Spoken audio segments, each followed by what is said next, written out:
Welcome to this episode of the Volin Out Podcast. I'm your host, Jordan, here with my co-host, Billy. We're going to talk a little bit about that upcoming game in Neyland Saturday night, man, against Kentucky Wildcats, 7:45. You ready to hit the road running with it? I'm ready, man. Let's get it done. All right, buddy. Well, we'll dive into it here just a little bit. Series history, Vols own it. I mean, there's no other way to put it. 84-26 all time. Currently on a 3-game win streak, 44-11 in Neyland. Since Kentucky has joined the SEC, though, 72-15 in favor of the Vols in conference play. Wow. I didn't know that. Man, you and I'll be worm bait before this series is even close, if ever. Ever. Like, no, it's not going to be.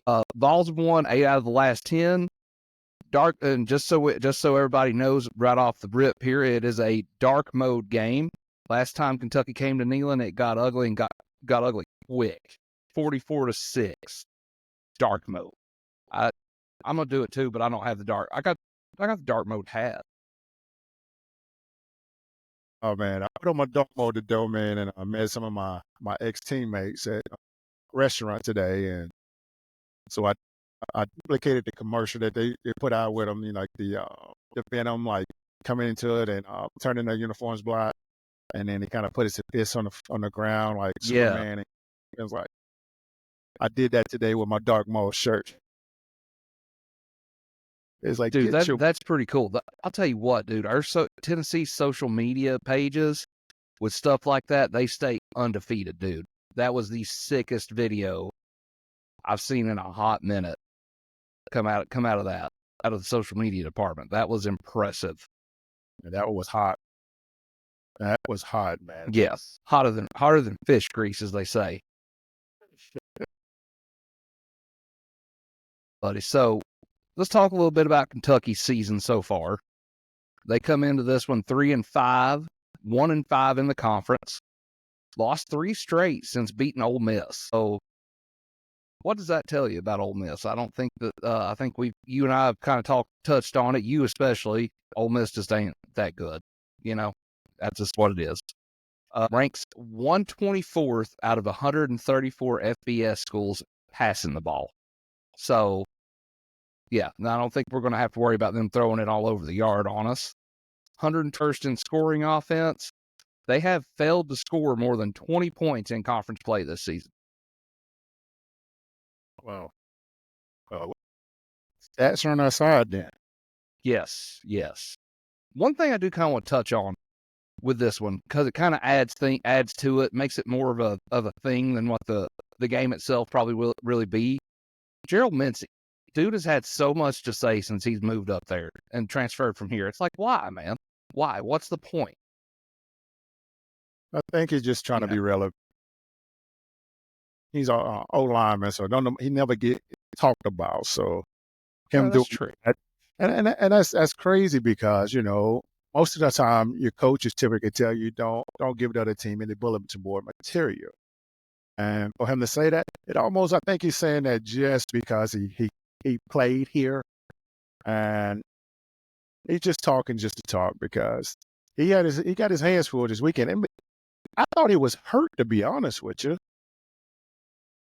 So, like, it's crazy that he's boys in that place. I don't know. Yeah, he might be hurt and be like, you know what, you're going to be the one that's out there, not me. So you do it. You know, this is like the last thing he said, though, man. He's like, Kentucky has got to do more to earn it. I'm glad. I love the underdog role. So when we go there on November 2nd to Neyland and we bust them in the mouth, we can put the standard back over here. Like, the standard was never over there, first of all. At least not in football. Like, no. Exactly. Kentucky football, no. I'm sorry, no. Not now, not then, not ever. Like, a win was the standard there. You know what I'm saying? If you're Vanderbilt, that might be the standard. I don't know, but not no. Then, you know, you remember last year we went up there. I guess I kind of liken this game to Florida for Tennessee. Like, we've had the better team so many years, and we've found a way to lose to Florida. It don't matter how good Kentucky is. We always find a way to beat them. It does not matter. Like, their best team in 25 years could trot into Neyland Stadium Saturday evening and still walk out getting shellacked. Well, You know, I hope we don't underestimate these guys, man, because I mean, and I know Coach Hype won't let them get to that situation, and he'll remind them about the Ole Miss game, because Ole Miss estimated those guys, and you see what happens to them. yeah. Well, if you play down to your opponent level, they always have a chance to stay in the game. So I hope we can go up, 21, 28 points real quick and knock them out the game and make them quit. Well, I think that that's very possible. We're very close again to putting it together offensively, and this could be that game where we're like, okay, it's go time, and everything just comes together. I kind of hope it comes together slowly. Like against Alabama, I feel like we've seen better offensive line play. I'd like to see the line play a little bit better this week, and then the wide receivers come along with it in this one, where we start hitting some of those deep balls, and then next week it kind of looks a little bit better. Then everything comes together for us in Athens. That would be ideal for me, because here's the thing: from here on out, anybody not named Georgia that beats us is going to knock us out of the playoffs. We can't afford a loss to anybody but Georgia. I mean, we can't. I already told you we can't even afford the loss to Georgia. Right? No, I agree with you on that. And the reason why I say that, and it's the exact reason that you said we can't lose to anybody after Georgia, because our strength of schedule after Georgia, it is very low, unless Vanderbilt continue doing what they're doing, and we got a little bit of leeway with them, but yeah, Georgia is the ultimate playoff bid for us. Sure. Well, and you look at the SEC standings right now. It's Texas A&M shockingly leading the conference. Texas, Georgia, Tennessee. That's your top four right there. All four of those teams. I mean, the SEC it's going to be tough. Yes. And all four of those teams have each other left on the schedule. I actually think we all have 2 losses. So it's going to be. I could see 2 for sure. Texas A&M. I think like we've kind of talked before. Texas A&M, LSU, they've kind of benefited from having that easier front end of the schedule. Now we're getting down into the meat of it. It's gonna get wild, buddy. It's gonna get wild, and we're still just halfway through the season. I mean, there's so much more that can happen. It's gonna be fun to see what happens. Texas A&M. That's the last game of the year. That could decide one opponent. Georgia, Tennessee. It's just plain and simple. We're kind of in the position we were in 2022. Win and you're in. Just win. No matter how you do it, just win. And that's the key, man. Just like you said, we just got to win. Care how it happens, whether it's 1 point, 100 points, it's all a win. And that's the part that we're going to have to be satisfied with, because everything is SEC now, except for homecoming. Nothing is going to be given to us. Everybody is going to be after us. I mean, right now, I call us everybody's national championship, because we are the most hyped team right now that no one loves besides. That's a fact. That's a fact. That is 110% true. Like, count on it. You can count on us being hated by whoever, like the sun coming up tomorrow, because it's happened. Like, as soon as Tennessee's mentioned, no. That's just fine. We like it like that. So they can. It makes it that much sweeter too when you do it. Well, we control on Tennessee orange. We just gotta get this offense rolling, man. We gotta. And I said I was gonna go to practice this week. I just couldn't do it, man. I'm gonna let them continue to do what they do. I'm not gonna be a distraction and try anything new. They need to fix what they got right now.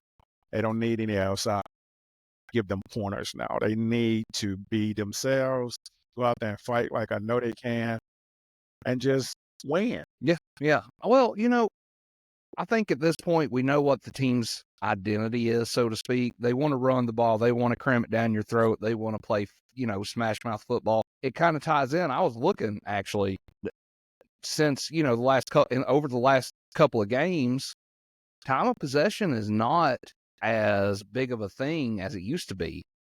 On the season, Tennessee averages 29 minutes and 10 seconds. That's almost half the game. Giving up 30 minutes and 49 seconds in time of possession. So what that's telling me is we know what we've got. We know what our strong suits are, and they're being played to. It's not.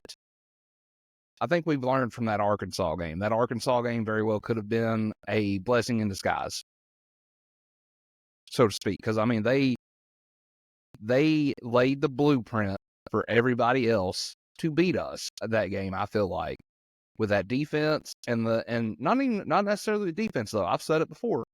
I think they had the perfect offensive game plan to beat us.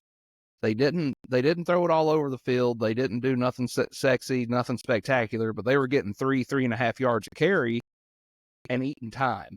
If we're on the sideline and we've got maybe second half, fourth quarter at least, you've probably got max two possessions if they're eating clock at that pace. And they made us have to make the most of it. And I think we're going to run into that the rest of the way. That's what people are going to try to do. Kentucky, that's what they'll try to do because they couldn't hit the broadside of a snow-covered barn throwing the ball. But yeah, they got some work to do. But I truly think our defense is going to control this game. I think tempo that Kentucky offense is going to see is this game where it appears he steps up and with 3-4 sack game. He's due to have a really big game. Yeah, one big game. This could be one of those games for him. I just need my guy to be that consistent quarterback press. Even if you don't get the sack, I want to see a little bit more pressure. And that's from everybody up front. I mean, we've done a great job so far. It's just we're still on the field too long as a defense. Sure. No, I agree with that, especially against Alabama. It seemed like here's my thing though. I do want to say this. It seems like the penalties is what keeps us on the field. Yeah. It keeps us on the field on defense, and they're boneheaded penalties, man. Just boneheaded. You're like, what the hell are you doing? Why would you do that type of thing? And it's on both sides too. Like, the false starts are going to happen. It doesn't matter, period. I mean, they're going to happen. They happen to everybody. But, the personal fouls and the stuff after the play sometimes. Like, now, don't get me wrong. If I'm on a lineman, even though they're boneheaded plays, I like that mean streak in a lineman. Let him hit after the play. Get a cheap one, But don't kill a drive because of it. Thing about those type of penalties, though, man, like you got to be smart and know when to. It's almost like a poker hand. You got to know when to fold. Yeah, Kenny Rogers. I can see if we up 35-10 or something like that, and the other team is talking noise or whatever, and they take a cheap shot at me. I'm like, oh, okay. I'm going to give them what I call the Reggie White syndrome, the kiss. Keep it simple, stupid, and I'm going to tell them this here. Jesus coming. You're going to meet your maker, boy. And eventually I'm going to bless you.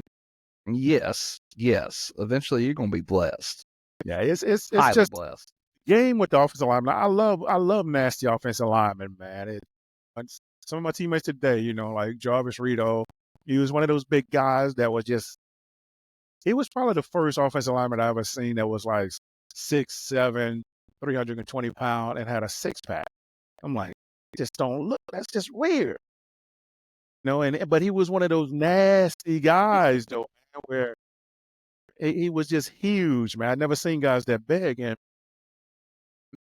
the nastiness is what we're missing.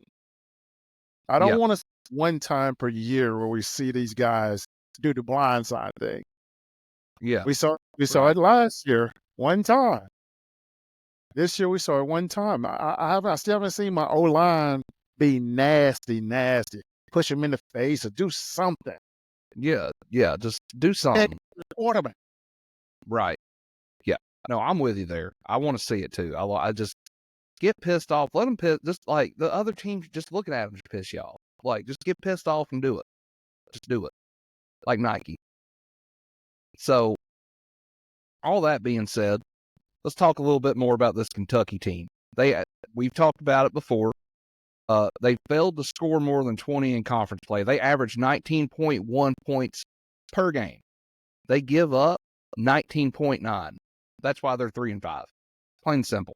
You give up, I mean, obviously, you give up more than what you score, then you're going to lose. But that tells me, though, they've been in some close games. I mean, not scoring 19 and giving up 19 right at 20. I mean, you've been in some close games. That's that Georgia game was one. That Georgia game's one that I think swung their season to the point where they're at right now, to be honest with you. They pull that one off. We're talking about different, maybe a 5-3, 6-2 type Kentucky team. Don't matter though. They're coming to Neyland. We're going to spank.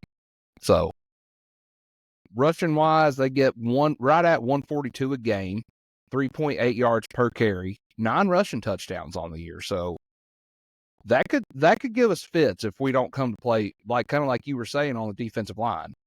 132 per game is what they give up on defense, and they give up 3.9 yards per carry. So that being said, Tennessee averages 5.8 per carry.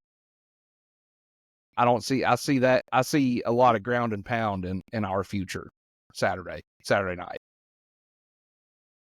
They've given up 11 rushing touchdowns on the season, scored 9, give up 166 passing, 6.5, they get 166 passing per game, 6.5 yards per attempt, 12.3 per completion. So when they finally do hit a pass, they're getting a first down just about every time they hit it.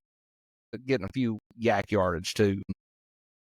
6 passing touchdowns. They've scored 6 passing touchdowns. They've given up 6 passing as well. They give up 178 passing per game, 8.7 yards per attempt, 13.2 per completion. I like to see Nico, have himself a game Saturday. He's due. I want to see it. He's due, man, because I guess, and I told you, I'm going to be tough on my quarterback this year. Sure. I'm normally never tough on any of the quarterbacks because I know what their jobs are. It's already hard enough. But if you look at Nico's stats and you look at Kentucky's quarterback stats, you're talking about identical stats in a sense. And that don't strike with me. Well, no, man. I looked at it earlier. Kentucky's thrown, I want to say, 9 interceptions on the season. That's what Nico's thrown. Yep. He's thrown 9. 10 touchdowns to 9 interceptions. That's not good, man. I'm gonna play devil's advocate here though and say that's freshman numbers. But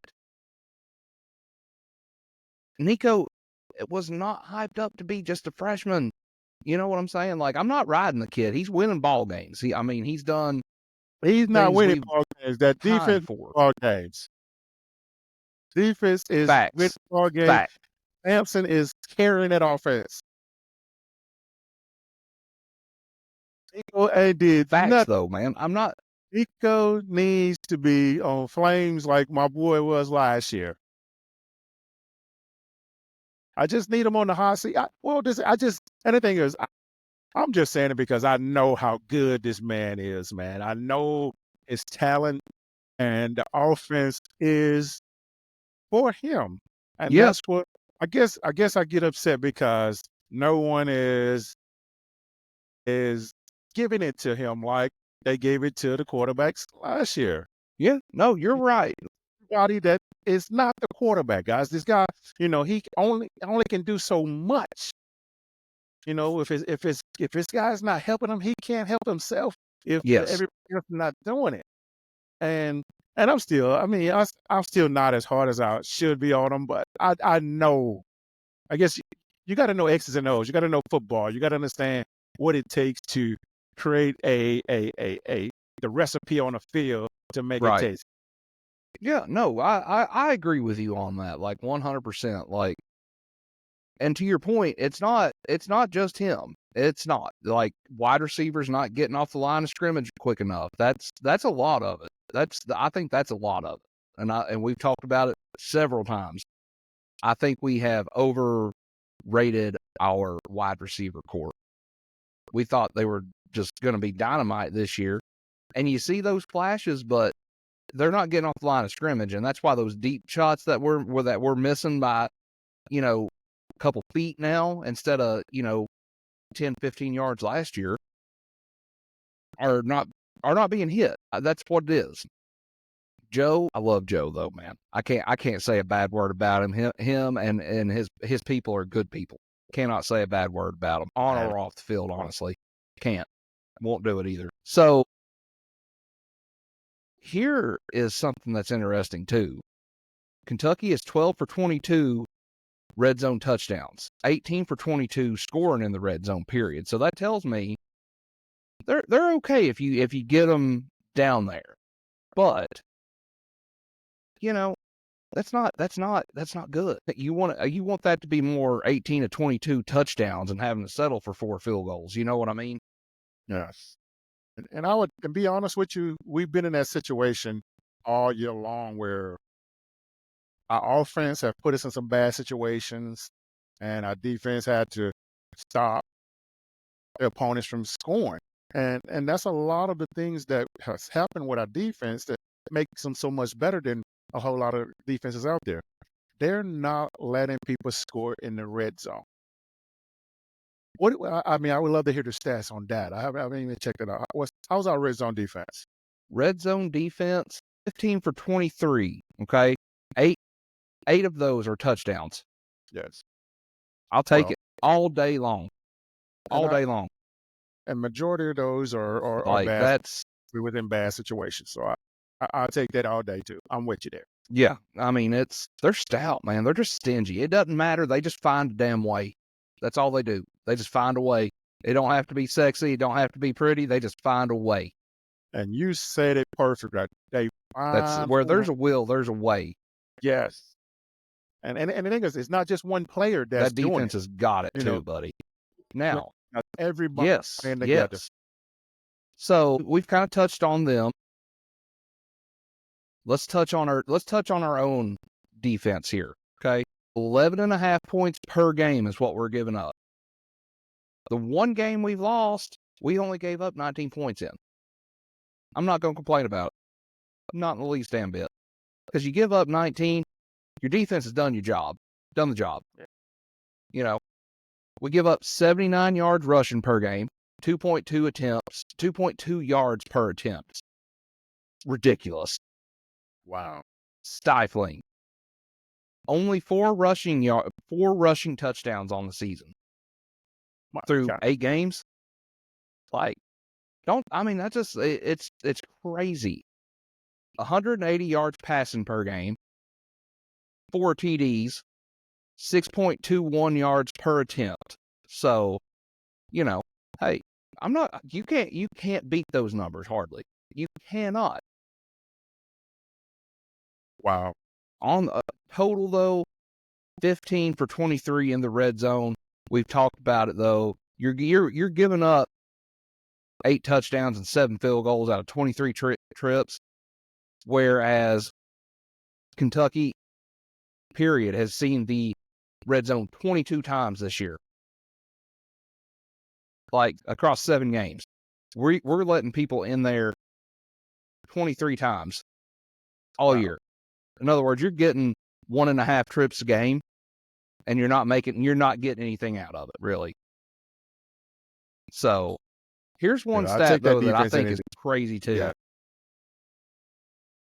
Absolutely. I don't know many schools that wouldn't. I mean, you can't do nothing with it. Here's one stat though: 15 sacks on the season for the defense. I think we thought maybe we'd probably be about 20 or so. Right 15 about sacks, though, still pretty damn good. 101 yards lost on those. So roughly 6 and some change per sack. And I think that's where we're turning games right there. We seem to get that timely sack and 15. I mean, we're getting a sack and a half a game, basically. We're at 8. It's you take them where you can get them. And I think we're making our hay on those tackles for a loss too. I didn't jot that number down, but we're getting there with the tackles for a loss. Like I think I did see the yardage. I think it's over 230 on tackles for a loss. I didn't see the number, but I mean, it seems like when we get those, it's from being disciplined, and it's on those trick plays or whatever where they're trying to get cute, and we just get them, for 8-10 yards. Like, don't try to fool us, that old saying, don't bullshit a bullshitter, Yeah. So talk about our offense here. 39.5 a game. You score that many, you average that, you're not getting beat many games. I mean, period. 1.6 rushing yards per game, 5.3 per carry. Disgusting. Disgusting. 22 rushing touchdowns on the season. D. Samp's got 19 of them. He's 2 away from tying the school record. Yes. I bet. And that's huge compared to the guys that's done been through here. And for him to be where he's at right now, brother, wow, especially when we thought we was going to have an air attack that was going to destroy everything. But I knew he wasn't. I said that, because hyper offense is run first. And I hope everybody understand and finally believe me when I say it is run first. Well, it took me a little while to buy into that, and I'll tell you why. Because that first season, we were putting up points, and we were seeing all the highlights of the deep ball. Same thing in 2022. We were seeing the highlights of the deep ball. Man, no, this will tell you how balanced of a play caller the man is. 232 passing per game this year. That's what we're averaging. And it seems like that 232 is pedestrian. Like that's the way it seems, because we don't make it look like we're used to see it, because we're not throwing 75-yard bombs every play, scoring and this, that, and the other. We're just, and that's fine with me. I would rather watch this offense work on the ground, because that's the best kind of offense to watch to me. And it sets every one of those deep balls up every time. And you can see, like, when they show him on the sideline, you see the wheels turning. How am I going to get this, here? It's just, it's fun to watch. We get 232 passing a game, 8.29 yards per attempt. We kind of touched on it a minute ago. 10 passing touchdowns, 9 interceptions. This is what's interesting to me as well. 34 trips to the red zone. We've scored on 30 of them. 22 of those are touchdowns. That's a big improvement there. Like, I like touchdowns over threes. My coach used to always say, we don't need no All-American kickers. There you go. That's it. And we kind of touched on it earlier too. Time of possession, because that seems like that's something that we always bring up every week. It's shifted quite a bit. It was about 36-24 in favor of the opponent. Now it's almost split right down the middle. So you're watching these games, and it seems like, we're not putting up, we're not putting up a ton of points. Tennessee hasn't scored more than 24 in conference play this year. So, but they're still winning games. It shows me that the plays that we're getting are still explosive. They're just not scoring plays. And Hyatt knows how to control the pace. And when you've got a dominant defense and a dominant running game, you can do that. And that's what we've got. We see it every week, just about it. And I think we're going to see a lot more of it this week. because I don't think Kentucky's going to hang with us. So they're going to be asking when basketball season starts after Saturday night. Wait for basketball. We'll beat them then, too. It don't matter. I hope so, man, because I think this is probably going to be, I hope this is our last late game because I'm tired of the late games, man.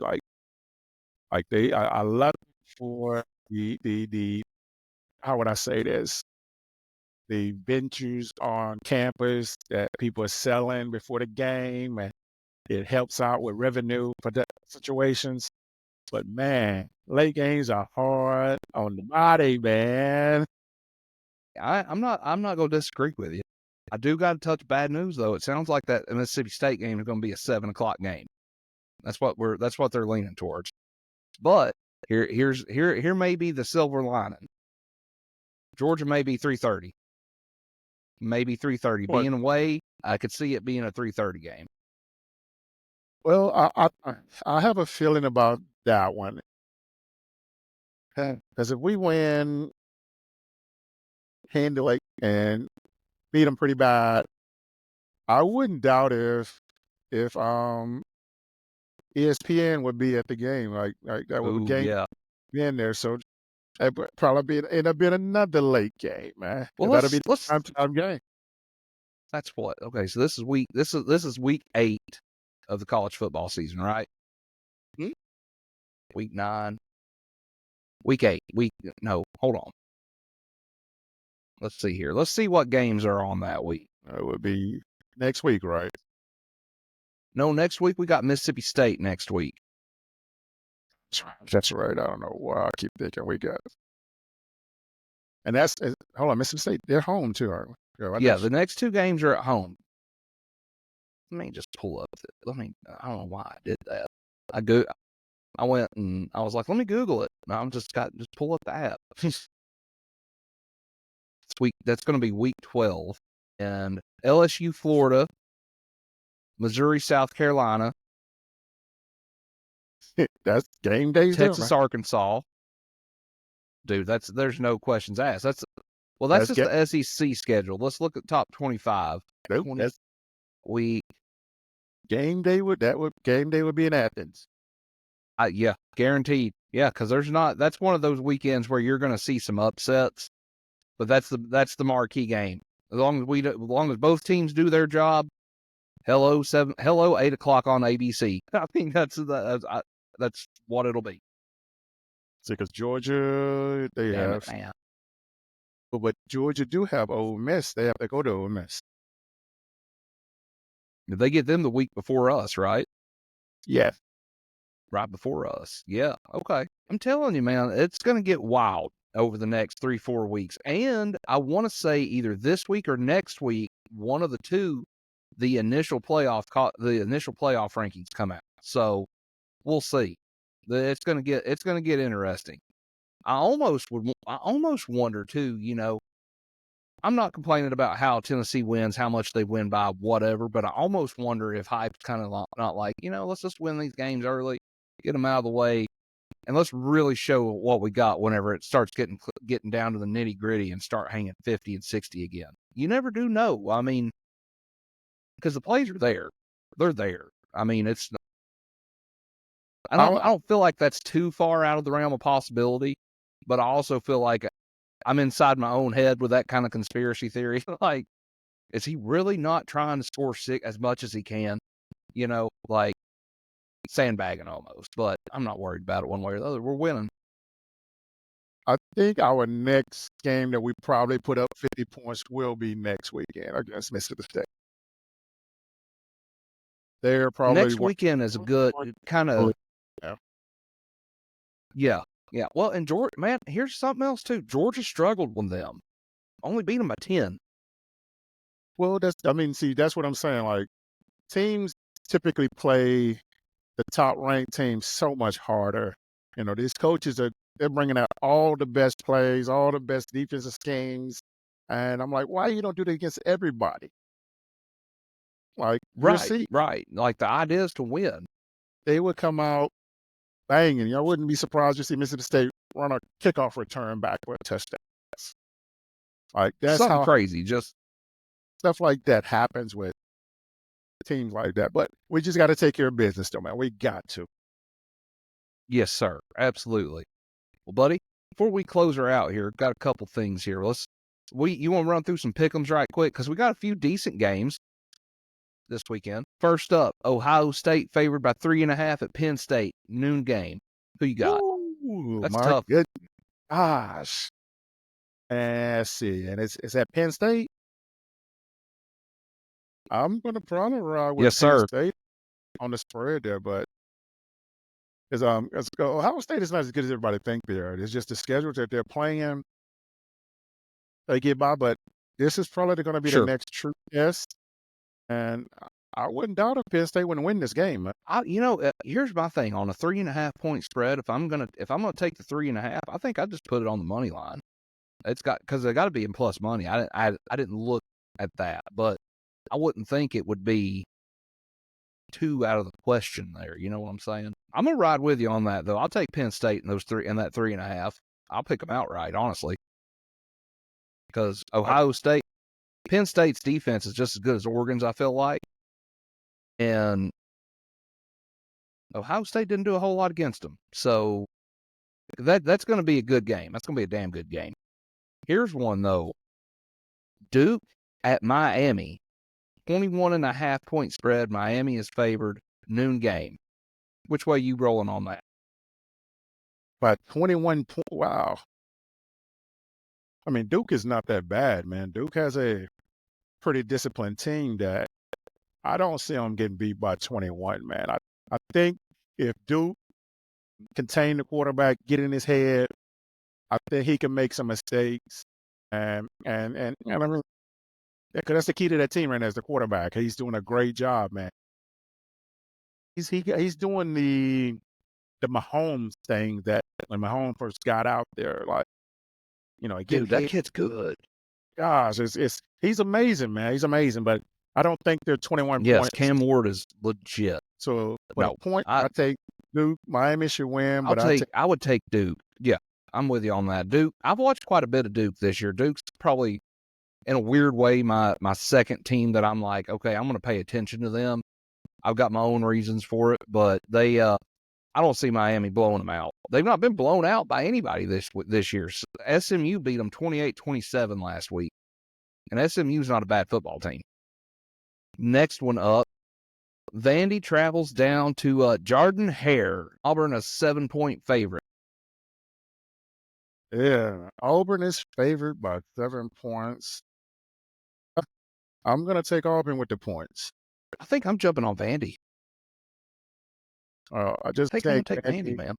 Well, I guess it's not a game for them to get up for, so I don't think they'll be as excited to play an Auburn team. Auburn has to make a name for himself. Freeze is not going to keep losing games or anything like that. He's going to have to bring out the playbook, and he got to win Vandy, man. I truly think that this will be the game where they beat Vandy by 21. Right? Yeah, you make a good point there. And here is another thing. They beat the same team we have to play this Saturday, 24-10 last week, and Kentucky scored 10 points in the first quarter. Didn't score again on them. We'll see. I would tend. I don't know. Vandy, they don't win much, and they like doing it now because they think they should. I would take the points. It wouldn't surprise me if Auburn doesn't win and absolutely blow them out. But I think I'm going to take the 7, but Auburn to win. Yeah, and the reason I say that, man, because we got, for instance, Vandy is the hotter team right there. They're doing so much right now, and we know they're. I'm not gonna say they're great. I'll say they're an average team that's doing a good job what they have to work with. Sure. And Vegas don't just give out money easy like that. They put 7 points on that and a touchdown, and anybody that's unbranded has yet to do that to Vandy. On the teams that has scored anything like that has been a brand name team. So I think that's true. Trap up for the world to take Vandy with the points. So I'm gonna take Auburn. I'm gonna tease it up to -14. Okay. All right. All right. I'm gonna, if you're gonna give me 14, I'm taking Vandy. I don't know. I want to go with you on it. You almost talked me into it. I want to do it. You're probably right, to be honest with you, because my luck just sucks. But you're probably right. The next one up, world's largest cocktail party, Georgia, Florida, 16.5-point spread, 3:30 kickoff. I think I'm going to take Georgia to cover that one. 17, I'm going to take it. Is this Florida's team, playing better ball. is it a neutral site now? Is this when they're playing in Jacksonville? Yes, sir. That's a big difference there. So you're probably going to have a mixed crowd. It's probably going to be a good game. I mean, because Florida can't continue to be bad, man. They can't continue to lose those recruits like that. And that would be a good game to earn some recruits. So I'm probably gonna. This is an SEC game, man, and Florida has the athletes to compete, and I know that D line will be able to slow the run down. I'm gonna take the points with Florida. Okay. All right. It's one of those. I think Florida is better than 16.5. I think they're playing better ball right now. I just feel like, and I would love for this to be the game where Florida's like, hell yeah, we're going to get it together. We're going to go out here and win. Like, I would love to see Georgia lose another game. Flat out would love to see it. Crazier things have happened in that game. You never do know. But I feel like this is, if Kirby Smart's one thing, keeping them kids locked in and ready to play is the one thing that man knows how to do. I think they cover that one. I think they cover it fairly, but I think they cover. So we're split on that one. This next one up, though, tough one. Texas A&M travels to South Carolina, 7:30 kickoff. Texas A&M is a 2.5-point favorite. Wow, that's it. That's it. Yeah. I'm going to go ahead and jump this one. I'm going to tell you right now, I'm taking South Carolina outright.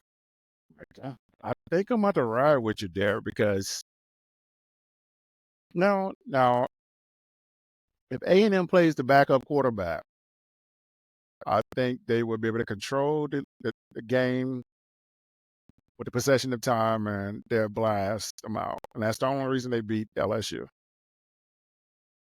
They brought in a real quarterback, not a guy that's scrambling everything like. And that's what I had a teammate brought up a valid point about scrambling quarterbacks when it comes to playing football. He's like, he told me, he said, watch and see how Pittsburgh's season turns around when Russell Wilson gets up under the center and you see a true quarterback again in that system. And look what's happening.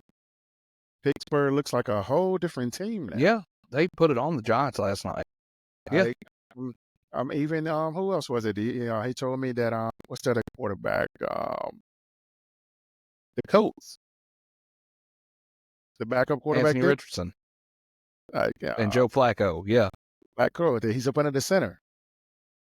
These are quarterbacks that are playing that position. And I think South Carolina can win this game outright. I mean, especially being in South Carolina because they got to turn it around too. I mean, this is the time of the year where their season do turn around. So I think I'm going to go with you, and I'm going to take the money line with South Carolina. That one's, I mean, I watched that LSU game too, and I don't think LSU knew how to adjust to that quarterback. I cannot stand Shane Beamer. He's got one of the most punchable faces in the country. But he's smart playing on defense. He knows how to adjust, and he's very smart, even without Connor Stallions, because we all know part of that.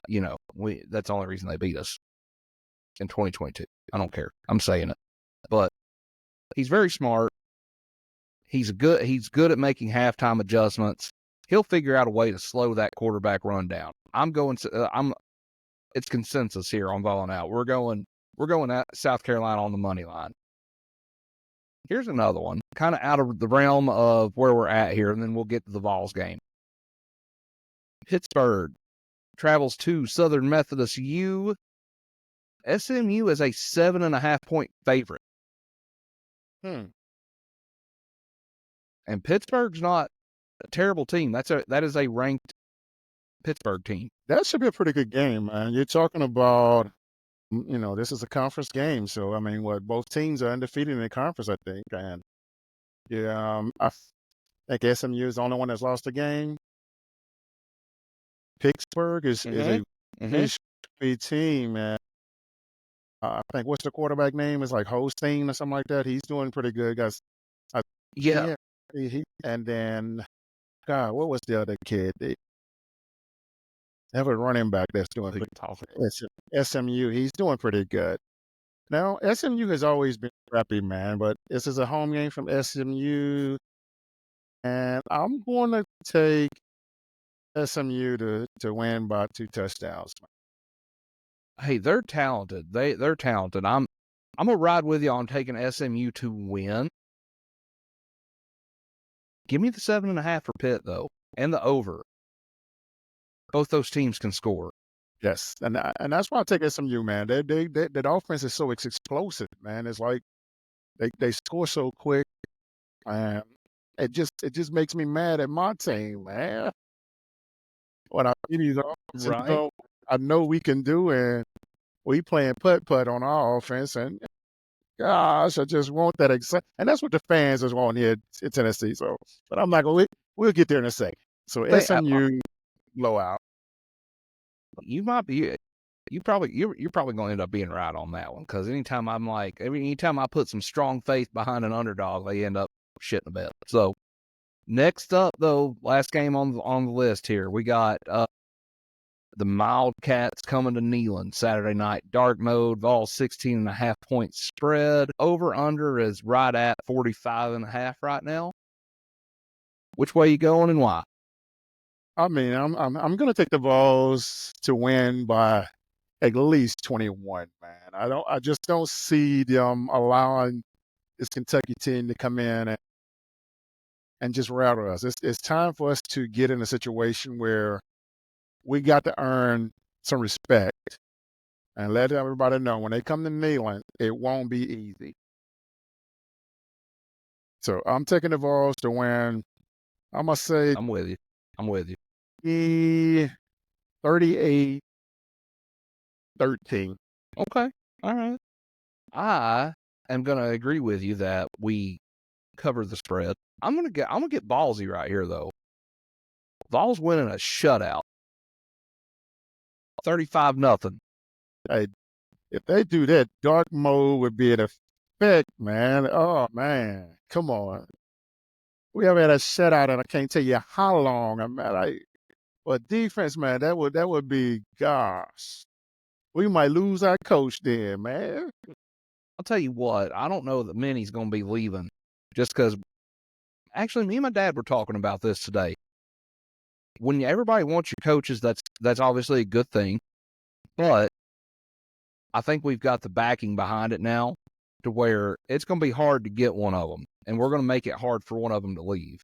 If somebody comes calling that for one of the really, really uber important guys. So let them come calling. I think we're good. I think we're going to be good on that front. But buddy, I wanted to bring this up too before we closed out. I know earlier in the week I seen a few of your teammates and stuff, and you post about one of your good buddies there that passed away this week, and wanted to offer up my condolences to you. And if you got anything you'd like to say about him, you're more than welcome to. The floor is yours. Brother, he's Alonzo. He'd be well missed, man. One of the greatest local boxers here. Very kind heart, man. I mean, every weekend at the tailgates, he was always there. He was always smiling, man. He always liked to have fun. And, when I saw that message on Facebook when Juice posted it, I mean, I couldn't believe it. I just thought it was just, so we're just talking. But when they said it was Zoe, man, I'm like, Zoe, man, I just talked to Zoe the other day. And when I called him and he said it was true, man, it was just, gosh, man, the impact the man made, man, and just sucks for his kids, man. The fact that they lost him at such a young age, and you're talking about 44 years old, man. Mm, Oh, it's that's young, man. very young, man. I still don't know the exact results, anything, but I don't need to know because the man lived a great life, and if he was in any kind of pain, he's not suffering anymore. He's gonna be missed, man. I miss him, man. Already. This weekend is gonna be totally different without seeing Zoe at the tailgate, man.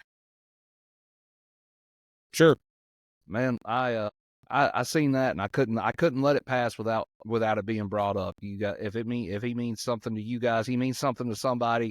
Period. It needed to be spoken about tonight, and my thoughts and prayers are with you and your teammates and him and everybody involved in the situation, man. But that being said, let's close this one out with a big Go Vols, and we'll be back to recap Kentucky, man. Yes, sir. Go Vols. Go Vols.